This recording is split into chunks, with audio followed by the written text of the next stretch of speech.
गौतम साहू एबे स्वदेशी जागरण मंचर पूर्णकालीन भाव में कार्यरत अच्छी भद्रक जिले में। कौन कहे जो बाइकआउट आह्वान दौरान कौन कह चाहिए जितेबले आमर शत्रु पाकिस्तान से तुर्की सहयोग हाथ बढ़ाऊँगी। जदि तुर्की सहयोग हाथ बढ़ाऊँगी तुर्कीर भी जेकोसी जिनस सामग्री आम भारत बजार में बिक्री होची विरोध कराऊँ।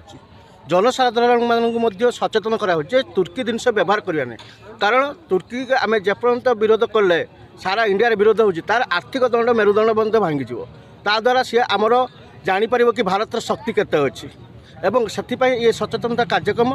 एवं आमर जी भी शत्रु हम आम ये सचेतन करेमु जे भारत गोटे एभलिया गोटे मार्केट जहाँकर जिनस ये बजार बिक्री होची से जिनस को आम व्यवहार करूँ ताद्वारा भारत अर्थनीति